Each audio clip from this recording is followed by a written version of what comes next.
Okay, so it's 1 o'clock. I think that's when we're supposed to start. So let's do that.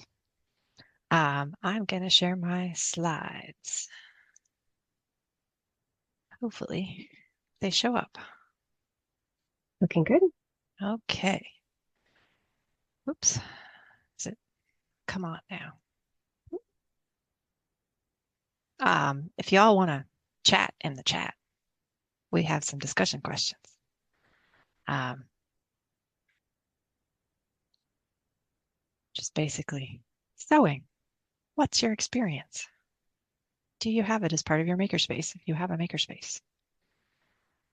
And, you know, meaningful experiences with sewing. There you go. You can kind of get started talking in the chat. Oh, at the I've end of also pasted those questions in the chat, so you don't perfect. have to Yeah. write them down I or don't have anything. to sit here and pause awkwardly while people chat. We are going to have kind of maybe a discussion at the end, hopefully. We tried to build in time for that. So this can be kind of part of that. So who are we? Um, my name is Amanda Tickner. I am the GIS librarian, but I am also 25% in the makerspace and anthropology, urban planning, landscape architecture, and classics. So I wear a lot of hats. Um, yeah, and I've been with the MSU, Michigan State University Libraries for 10 years now, and with the Makerspace for that whole time. So, Yeah. And I'm Jamie Moriarty. I'm the Makerspace coordinator, and I'm just coming up on 6 years now, which is really crazy to think about. And I consider myself lucky. I only have one job, which is just the Makerspace. living the dream, Jamie. I know, right? Okay. So to give context to what we're talking about, talk about our university a little bit here. So Michigan State University is a very large research one university with 52,000 students. That includes graduate students and around 3,000 teaching staff. It has one of the largest collections in the United States and Canada. We're in the top 20. And you can see the building there, the upper right there of the slide. That is half of the library. The other half is on the other side. So we're big. And not all of the library is full of books, I should say. There was a big push. We have a giant remote storage facility near the airport, which used to be a mattress factory, which was very convenient because it's very climate controlled. So a lot of our books live out there. So this is a lot of study space, and spaces like ours, the Makerspace, exist in this building. The library being so big is a reflection of the university being so big, and sometimes that size is a bit of a challenge as far as visibility goes. People are very siloed within their colleges and their departments, and sometimes breaking through that to make them aware of what's at the library and what we can do with them to help them out is tricky and difficult. So about our makerspace specifically, we have about 900 square feet, which sounds like a lot, but in practice, it's very tiny. We cram a lot in there. What helped was, you can see in the top slide, we kind of have this open area in front of the space. I kind of got us pushed out there. It used to be that what we would try and do workshops and things, we tried to have them in the space. And I said, let's do them outside of the space so that we can focus on having equipment in the space and places for people to do things in the space. And that has been largely successful. But that outdoor area is something that we use for workshops, but we can't store things out there. So this is always a challenge. We are located on the second floor of the West Wing. And the reason I mention that is another challenge is the fact that no one wants to leave the first floor. It is a thing. The cafe is on the first floor. I get it. People just want to chill and study and drink coffee and not go anywhere. But so sometimes getting people up in the building to find out about us is tricky. We have one full-time staff, that's Jamie, one almost full-time staff, which is Alex, and myself as the kind of ongoing staff people. We also have some student employees, usually about 10 to 12. This is a little in flux. unfortunately. We have some non-public areas for storage, and we have access to a computer lab. We have to reserve that. It's not our space. We don't control it, but we do have access to one. Our services are fabrication services. So we do the things that makerspaces typically do. We have 3D printers and laser cutters and a CNC machine that we don't talk about because we really don't want to deal with it. And those things are mediated services. So people are submitting their files to us through our Make It State system, and then we are printing the thing or laser cutting the thing for them. We also have some self-service equipment. So we have a vacuum former and a Cricut cutter machine and a button maker, very popular, the button maker. We all scratch our heads about that one, but it is. And a soldering station, which was our first kind of station in the space for people to check out after I heard that people were soldering in their dorm rooms, which sounded like a very bad plan. So we added that first. So we have some stations in the space for people to reserve. And we also have sewing in the space. We don't have a dedicated spot for that. When people reserve that, we kind of set it up on one of the tables for them. We also have lending technology, which is where a lot of the sewing machines live. We have many, many objects in our lending equipment portfolio. We have cameras and tripods and some Arduinos and Raspberry Pis, which are not very popular, and sewing machines and also things of that sort. Cameras are probably the most circulated thing in the library. I will stand by that statement that they circulate the most. We do events, workshops, and tours. And so events are usually for kind of specific organizations that want to come in and have an event with us. We do workshops that are open to everyone. So all of our services are open to the public, I should say. We take our land grant mission very, very seriously. And so we do make our services, our workshops, lending tech, all of it available to the public. And we do tours. So that is an important way we get our services in front of people is by doing tours. And those are usually by request. We don't usually have other kind of scheduled open tours. We just assume people are going to drop in and ask questions if they want that. We also do consultations because we don't do things for people. We aren't going to make someone's 3D model. We are going to help that person make a model, or we're going to help them accomplish the thing that they want to accomplish by pointing them to learning materials or, helping them troubleshoot or whatnot.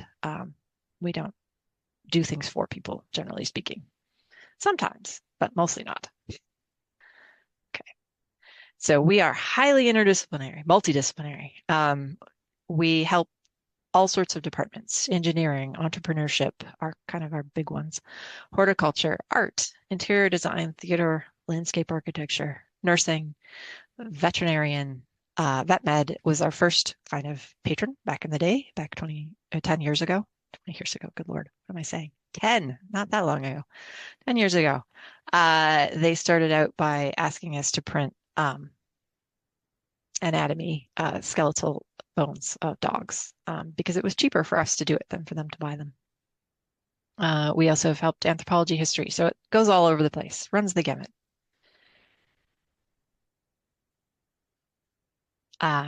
So when I present kind of our services to professors, I tend to get people to try and think in terms of the amount of time and skills and software that are required for doing a thing. And that can range from just simple cardboard crafting activities, which is how history and anthropology have engaged. They've had, so the history class came in, they were studying Indian history, and they made models of various architectural monuments from India, like the Taj Mahal. And that got them thinking about kind of what was important about the thing they were trying to describe. And it was a great ice-breaking activity at the beginning of the semester. And that was very lightweight. Here's some cardboard and stuff. Do a thing. Here's our space. Usually when people come in like that, I do require that they sit down for at least 5 minutes and let me talk at them about the space. So it's an average, we connect with people rather than just being their craft closet. But, you know, that's probably the lightest weight thing.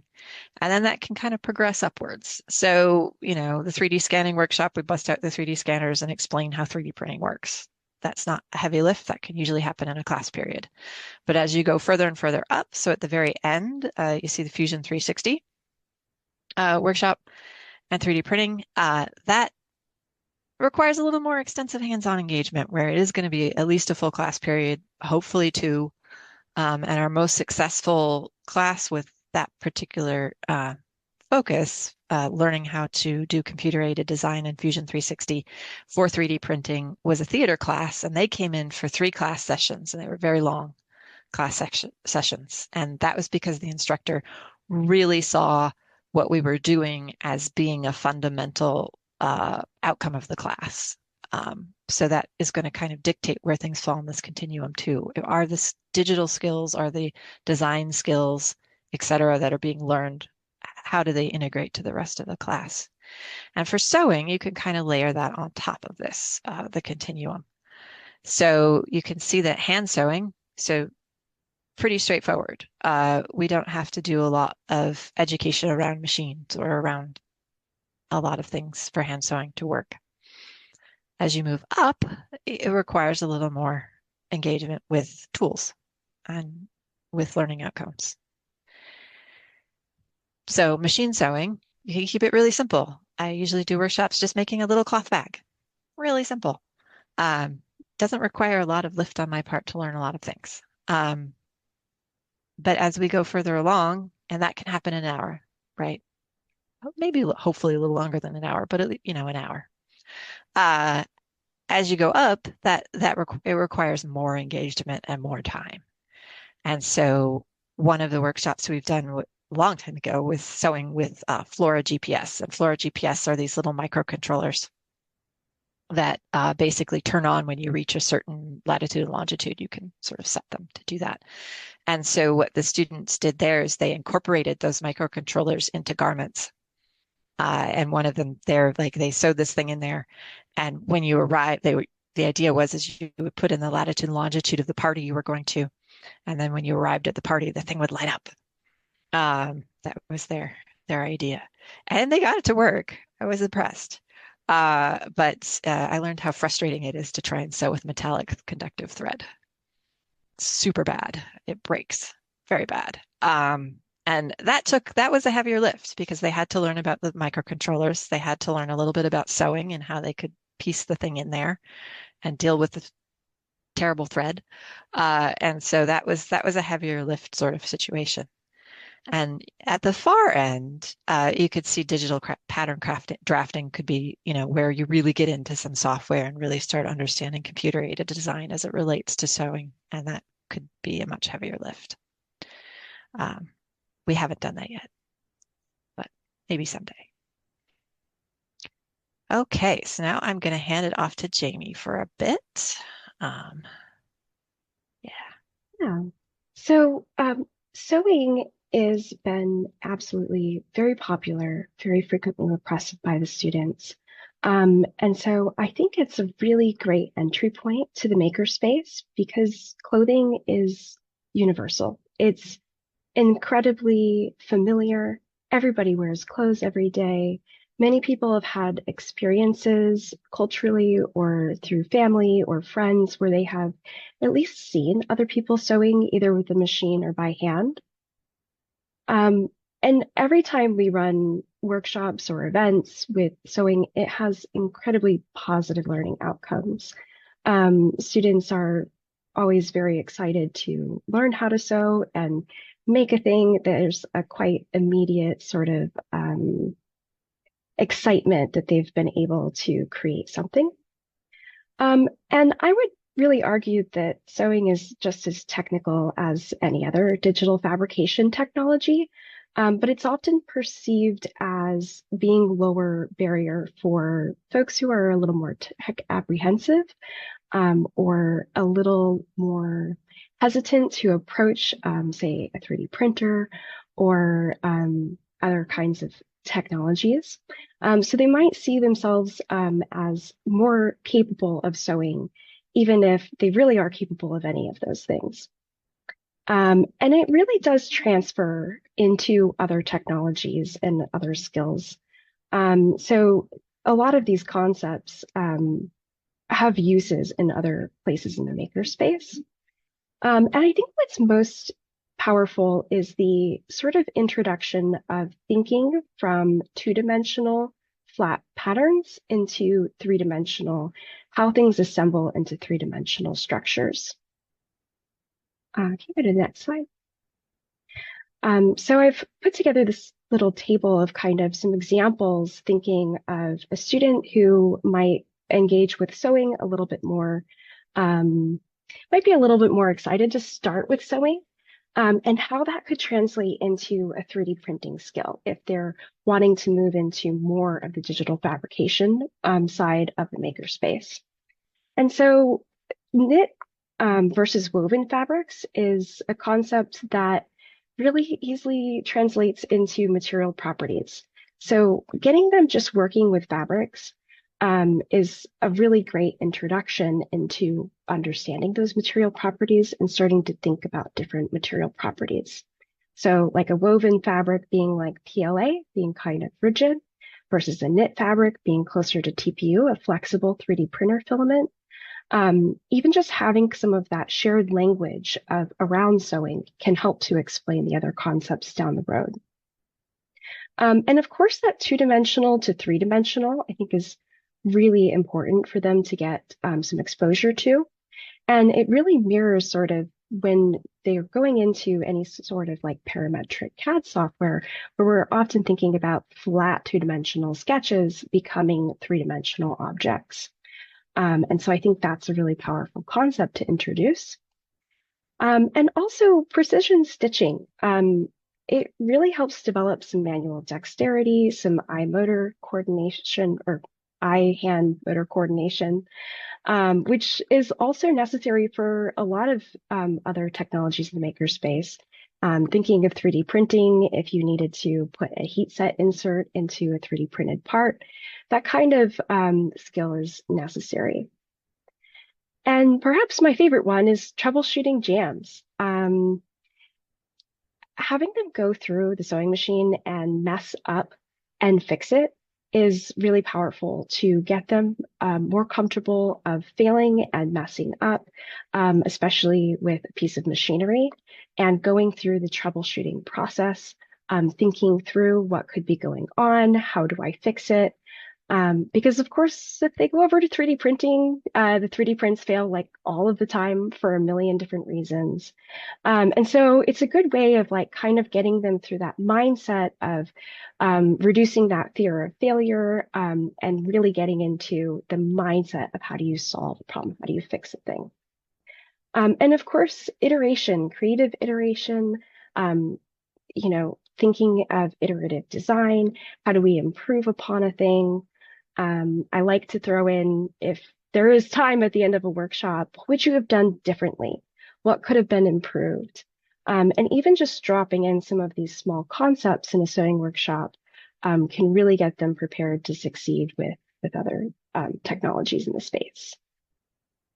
Go to the next slide. And also community building. Historically, culturally, textiles have always been a point of community generation. There's lots of different spaces across many different cultures throughout history where textiles are a gathering space, perhaps a meeting space, a thing that people do together. One of my favorite things is just listening in on some of the natural conversations that happen during a sewing workshop. A lot of the students start talking about how they experienced sewing growing up. My grandmother used to sew. My dad fixed a button on my jacket when I was little, and I just wish I knew how to do that.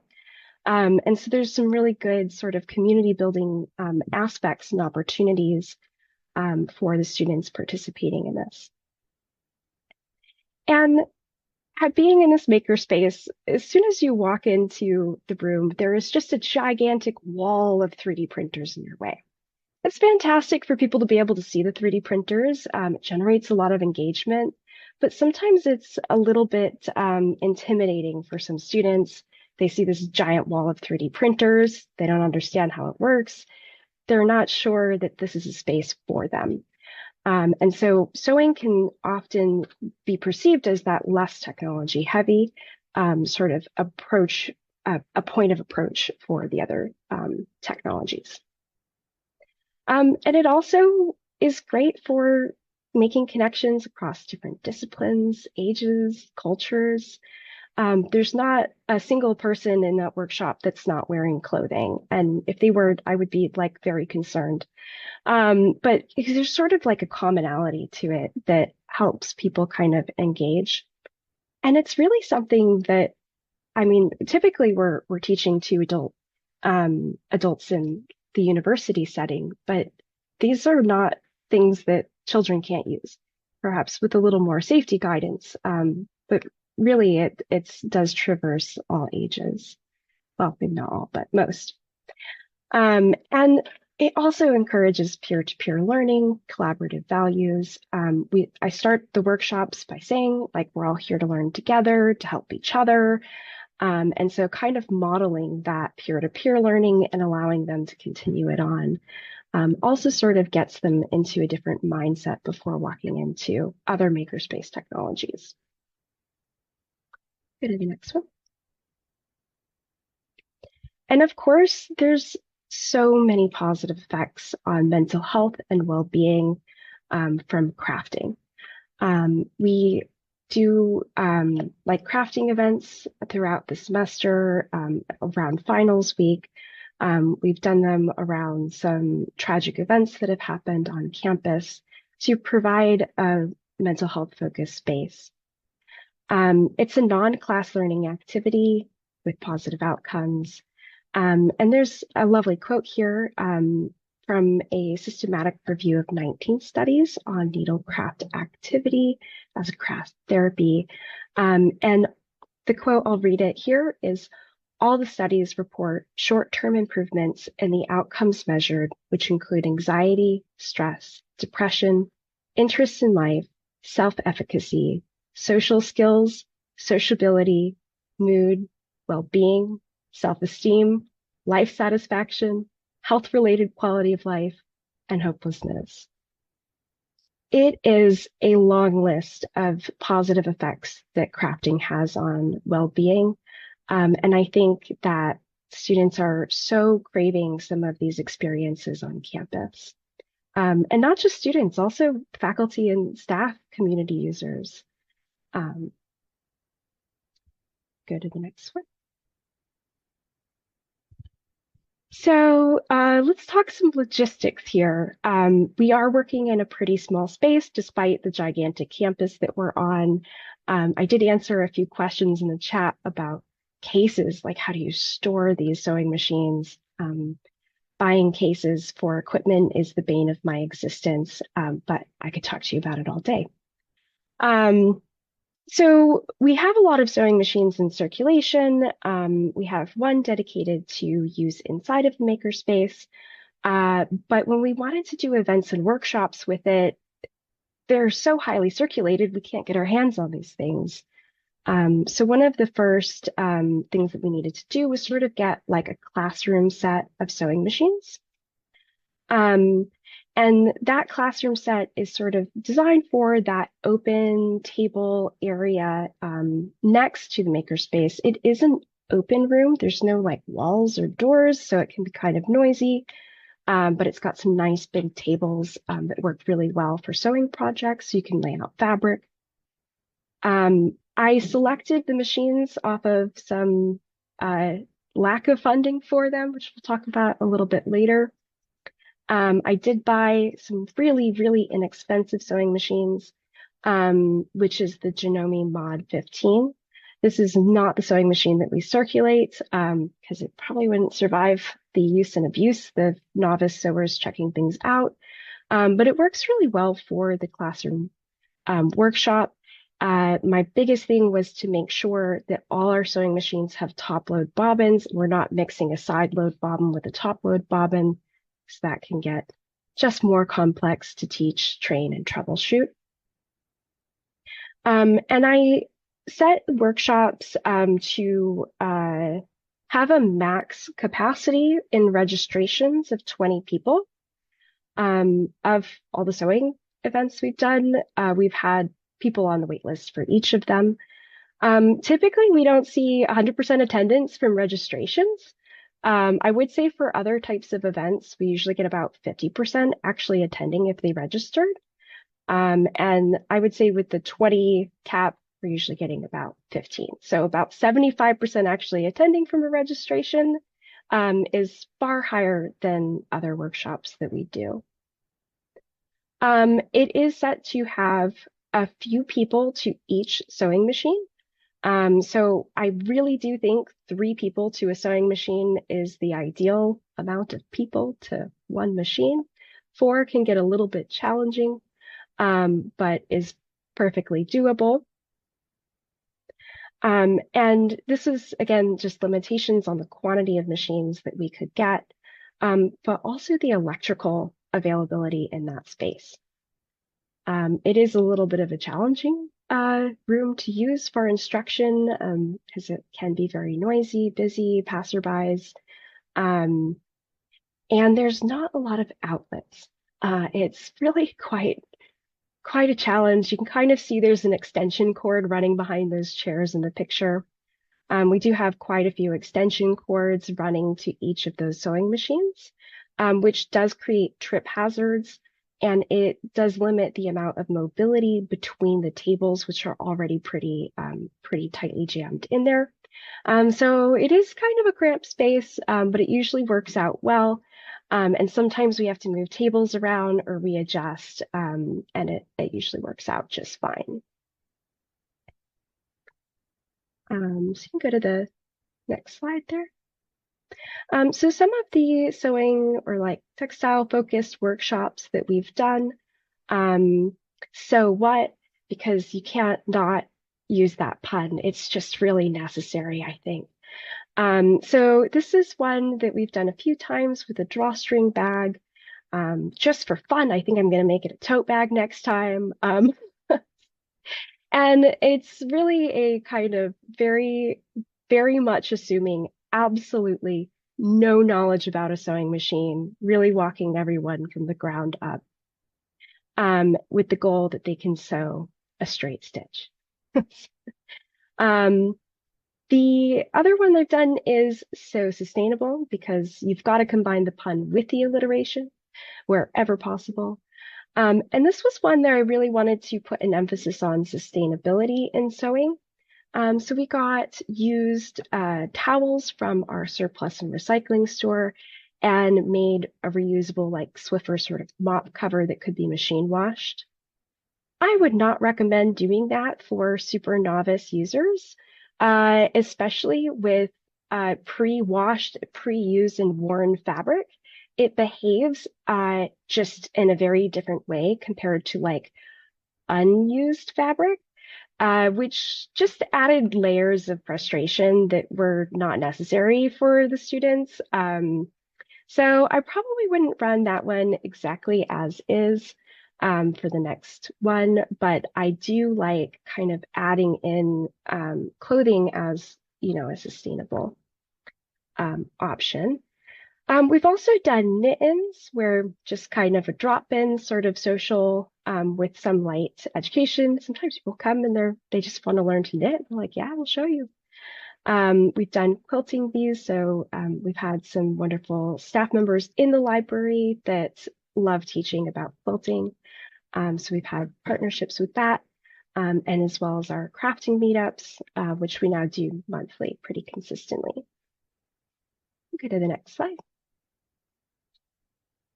And we also have done make it and take it kits, or take it and make it kits, depending on which version of the pandemic we were in at the time.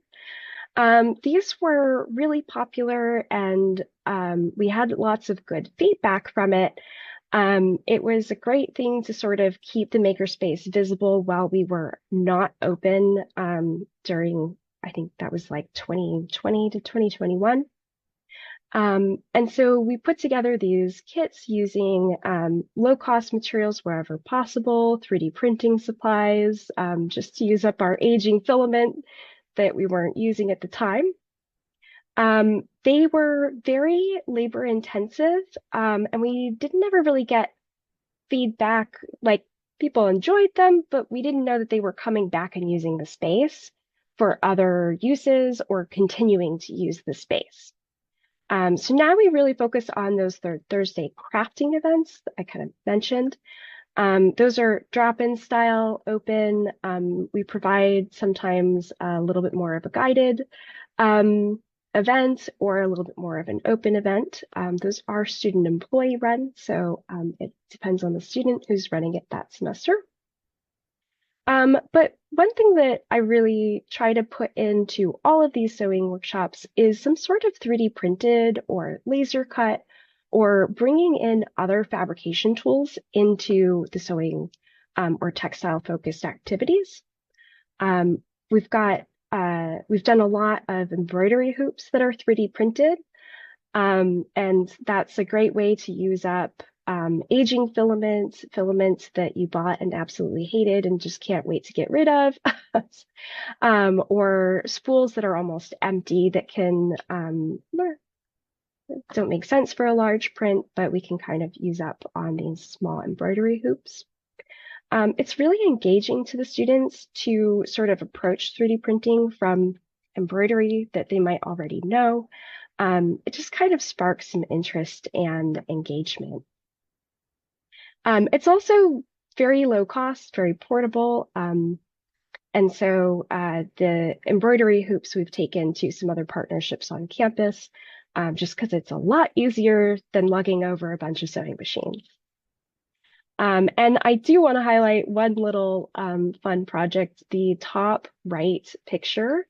That is an ABS print with TPU as a circular knitting needle that is printed on a dual extruder printer. So that was fun, but not the most effective way to make circular knitting needles. Very exciting use of dual extruder technology, but requires a lot of sandpaper. So we can go to the next slide. And so another part of this, I've mentioned sustainability quite a few times. We do have a collaboration with Spartan Upcycle, the creative reuse branch of the Surplus and Recycling Center, which is quite a mouthful. At MSU, all of our things that are purchased across the entire university, instead of throwing them away, we send them to the Surplus Center, where they attempt to recover cost or recycle wherever possible. We do have an incredible recycling center on campus that handles all of our recycling across the entire campus. And so we've been able to get some low-cost supplies from waste, from them, as well as cross-promote programming around sustainability, which really fits into both missions. We also both really focus on peer-to-peer learning, which has been great. So some of the events that we've collaborated on is a clothing swap. So in this picture here, this is our setup before clothing repairathon.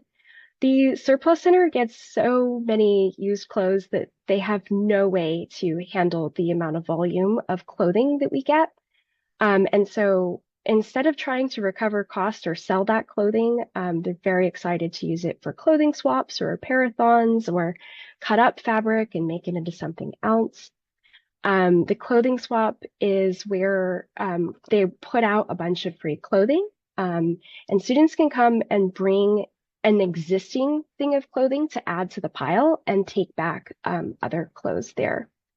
It's very, very fun for the students. They love going to these events, but we also kind of introduce some visible mending, reuse skills, and bring in recycling and sustainable design thinking into those activities.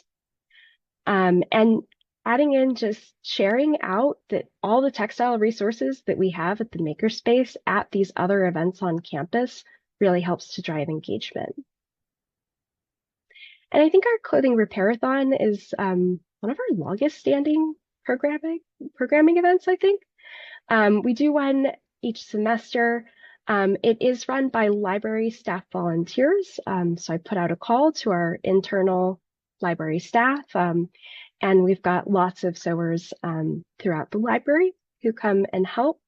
We give out like some free clothing. That's also stuff that the surplus store couldn't sell, which can be cut up, used for examples, demos. Sometimes the students just found a really cute shirt and they want to take it. I'm like, sure. It's open to everyone. So, and I should have mentioned that everything in our makerspace is open to non-MSU affiliates. So we are open to community users. So it's not just students, it just is primarily students attending our events. We do not require any experience. So sometimes we have people who come in and they're just excited to mend their clothes, sitting around other people mending. And sometimes they're sort of watching a volunteer help and asking questions if that's where their experience level is. So people bring the clothing that they want to repair, and sometimes they're just there to get curious and ask questions. So we can go to the next slide there. And so we've also done other workshops, such as collaborations with workshops, clubs, faculty and staff, anything from hand sewing to sustainable sewing and everything in between. Go to the next one. So I've got a screen capture here from our website landing page of the different sort of textile options that we have. And this is for our lending technology circulating machines. This is a graph of just the past 3 years of data, where you can see we've had a significant rise in the number of checkouts of these items over time. And the next slide. And for our sewing machine that can be used in the makerspace, so something you don't have to check out and take back to a tiny little dorm, but coming in and using it in person, versus our other stations that can be used in person, that sewing machine is always remaining at one of the highest usage items. Of course, I'm not sure anything can ever beat button makers, but it's up there. I'll turn it back over to you, Amanda. So I'm going to very quickly, so we have time to talk, go over some challenges that we've had. When we started the space, sewing was not part of our services. It was really focused on 3D printing and then laser cutting and kind of thinking about the space as a design thinking space. And it's kind of hard to materialize that. I guess it involves a lot of Legos. That's sort of how we did that. And so there was a focus on entrepreneurship and over other types of making in the makerspace. And staff and administrators were really not interested in including sewing or any kind of crafting activities in the space at all. And this was partly because they wanted to maintain a focus on job skills and, business applications and so forth. And this might have been somewhat gendered. I don't want to cast too many aspersions on this or layer too many things on top of it, but that's part of it. And potentially, and craft is often thought of as kind of less serious than other activities and kind of almost mirrors what happens university at other levels of education where people are thinking about job skills versus becoming well-rounded citizens. That kind of tension is present here too. Sewing is also older technology, so it lacks the novelty of technologies like 3D printing. And I think that also factored in to their kind of reluctance, I guess, around it. But slowly, the director of the space changed and I kind of had more latitude and different staff came in who were more enthusiastic about it. Hey, Jamie. And, things changed. And so we started adding sewing. That wasn't the only challenge. Initially, the Makerspace manager was, I think, kind of not super excited about it because staff learning time is limited, and that's legit.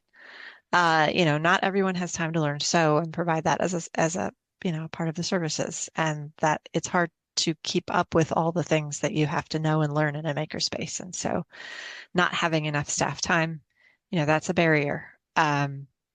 Also, we don't have really room for all of our circulating machines, so they need to be circulating, or we kind of we have problems finding space for them. So there's capacity in terms of staff time, and there's capacity in terms of space. We've slowly built up the staff learning, but I want to acknowledge it as a legitimate barrier. And another one of our little challenges has been HR restrictions. We have to use staff volunteers. We cannot solicit student volunteers, and that has put the kibosh on some of our plans to partner with classes who wanted to come in and help us at some of these events. There was a textile instructor who wanted to have students come in and help out at these events as peer-to-peer teachers. And that couldn't happen because our HR got wind of it and said, absolutely not. We have to pay everyone. We can't have all those, no, basically. So that's been, a little sad. There were also not funds to pay Right. No, volunteers we for couldn't that. we couldn't pay a whole class of volunteers. No, that wasn't going to happen because funding is the other challenge. So, we don't have a lot of money. We're probably more well-resourced. I'm not going to I express gratitude for what we have, 100%. But sewing machines do not qualify for our equipment budget. And so we have to find alternate because they're not considered equivalent. Again, it goes back to that challenge around perceptions, I think, a little bit, where they're not classified the same way that a 3D printer would be. And so they don't qualify for our equipment budget. So we had to kind of go into these funds that development helped us put together a Give Green campaign, which is something they run twice a year, I think, to try and get it's sort of almost crowdfunding small pots of money for people to do things. And so we had a Give Green fund for kind of crafting and sewing that provided money to buy our machines, which was very helpful. And yeah, it's just been kind of it's going to be an ongoing issue. Yeah. So I kind of blew through those challenges. I had a little more nuanced things to say about the first one too, but I truncated that in favor of giving us time to talk. Because it's always nice to have a discussion amongst makers and people who are interested in the space. So we'd be interested in hearing if people have lending tech as, sewing as part of your lending technologies, and what the reception of some of that has been. And, are these activities considered as valuable as the 3D printers? Do you have that tension? And kind of what challenges people have had. And I don't think we have to limit the chat. We can also just take questions too. If people want to unmute and just talk, I mean, you can do that. I opened up so people can unmute themselves Okay, now if they cool. want to. Cool. Really quick, a question that was asked to me.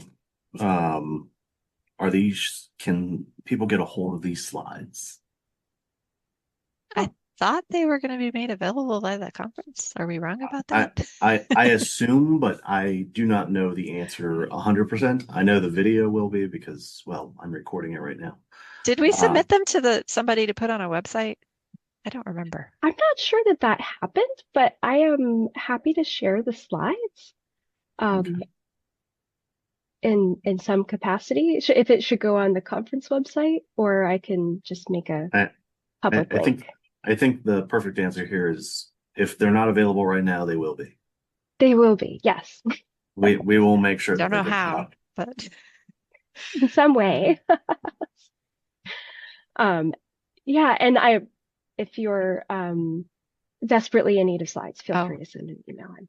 I guess I can stop sharing. I'm going to stop sharing my screen just so we can see each other better. Hey, I have a quick Um, question. So our makerspace has one sewing machine, and of course that's tough. But in your workshops, you do have students share machines. So I was wondering if you could talk a little bit more about what the students are doing. Like, are they collaborating? What do those workshops look like when there's multiple students per machine? Because if we could even just get one more machine, I bet we could host, a couple of students, and that could be a good workaround. Yeah, so one of the first ones I did was with an engineering sorority. Um, and that went okay, but I would say it went great because there was what, like six people on a sewing machine? I think it was like six. And so trying to get through the workshop in a timely way was really tricky. I mean, everyone ended up with a bag at the end that we ran over, and it was, not great.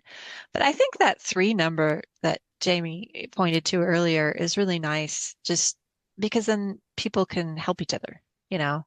It kind of enforces peer-to-peer learning in a way, because if one person's done it and then the other person is having trouble, then they can kind of jump in. And I saw that in the sorority workshop where basically kind of somebody with slightly more experience took charge of each sewing machine and kind of directed the others. Um, I don't know, Jamie, do you have thoughts? yeah, I think that starting with setting a tone of how we're going to learn in that workshop is really important. Um, to really like emphasize we're all learning together. Everyone's coming with different skill levels. We're all here to help each other. Um, and it kind of works out really well to have them all sharing the one sewing machine because they're all helping each other learn at the same time, which kind of lightens the load on like me as an instructor trying to thread bobbins all day long. Um, I will say the sewing machine that we have does not have any warning for if the foot is up or down. And if the foot is up, and they try to sew, they will unthread the machine in an instant. Um, so it is a little bit of a challenge, but it also, I think the frustrations are lowered because there's multiple students per machine. They're kind of like, oh, the foot down, because they've already unthreaded it like 5 times and they have learned that they do not want to keep threading that bobbin. So I actually think it does help. I think my preference, if I could just buy as many sewing machines as I want, would be like 2 people per one machine.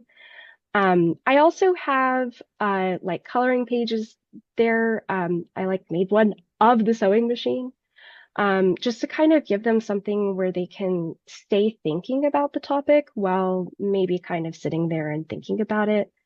But like for the drawstring bags, they're looking through fabric or cutting fabric while somebody's sewing, and there's kind of many steps to the sewing process. So I think it works out fairly well. Thank you for sharing. That is good inspiration. Yeah,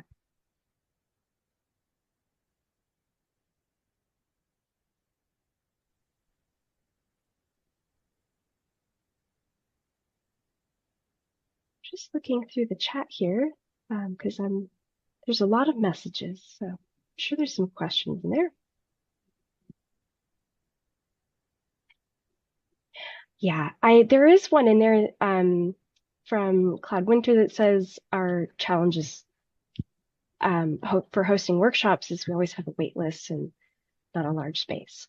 I would say the actual makerspace room really only fits about 8 people as well.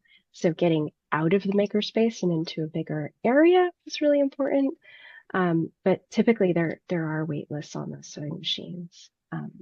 I'd like to have student employees run more of these workshops, but we've also had significant budget cuts to our student employee budget. So that's again in the year, I might have a solution. Yeah, and there was a comment about staff time to learn, and that's super real. Like it is one more, again, when we're elevating these things, the sewing to the level of 3D printing, we know how much time 3D printing takes. Sewing also takes time. So it is yet another, thing to learn and track. Um, oh, okay. Yeah. So how do you spread the word about workshops and get people to know about the resources you have? It's so hard. We have flyers. We do have flyers. They usually go up around the library, which is a nice way of making people who just stay on the first floor aware that things are happening, because there is a rack in front of the circulation desk for those flyers. So while flyers are a bit old school, I do think they're kind of helpful. We go out to outreach. Yeah, okay. There isn't a campus events calendar that really incorporates. Somebody said, oh, I guess in response to that, yeah, I wish we had an events calendar. I really do. We have a library calendar, and everyone tries to put their events on it, even outside the library, because we're the only one that keep a decent calendar because of LibCal. So we have our library calendar, but we don't have a larger MSU calendar. Drives me crazy. Anyway, it's a whole saga of me trying to get a workshop calendar for the whole campus. But yeah, it's a struggle, and that's why we do tours. We go to outreach events. So we go to the participation, which is this sort of big student organization hoopla at the beginning of the year, and various things to try and get out there. COGS, which is the undergrad organization, try and get in front of them. We are kind of putting some of the promotion activities a little bit on the back burner because our student budget is down and there's kind of capacity issues around that. So we're going to probably be doing less of the going out to departments and trying to go to department meetings and get them engaged and that kind of stuff. Yeah, I don't know. Jamie, do you have anything to add? Instagram Oh is yeah, Instagram. probably the 100%. best way to engage with the students. I say this with like a heavy heart because I really hate doing social media. It's like, really, it's not my forte. But I try and leverage the student employees wherever I can, to the point that when we're posting for a new student position, I've even added it in as a desired qualification. Like, we need people who are excited about making social media posts. My last marketing major student graduated, which is very sad. But the Instagram really, really does help promote the events. I've looked at sort of our posting through the like meta analytics page from the Instagram compared to workshop attendance. And it's pretty clear that when things are being posted on Instagram, attendance at everything goes up. So that's been really helpful. I've also, did you mention the newsletter? Oh, I didn't mention the newsletter. We just kind of started that last couple of years. Yeah, we do have a newsletter. Yeah, it's good. I don't send out newsletters very often. It's like the beginning of spring and the beginning of fall at best, just because it's a lot of time and effort to put newsletters together. But what we started doing is at all of our resource fairs, we have like a sign up list for the newsletter, and it says 1 email per semester. And people are much more willing to sign up for a newsletter if you tell them there's like 2 emails a year. So that's actually been really great to not even think that you need to send out newsletters on a frequent basis, like weekly or even monthly. And that also helps kind of get the word out, spread the word at the beginning of the semesters.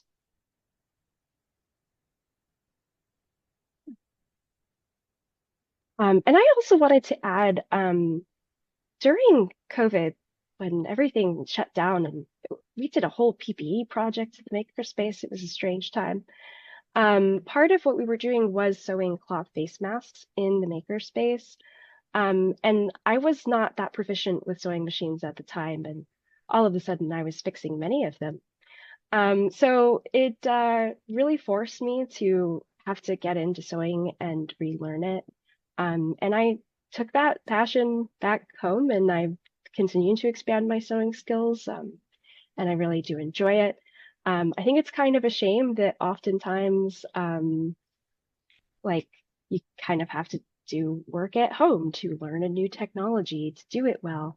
And I don't think that's fair. But that is what got me much more proficient, also at fixing machines. Well, thanks everyone for discussion in the chat and for attending. Thank you.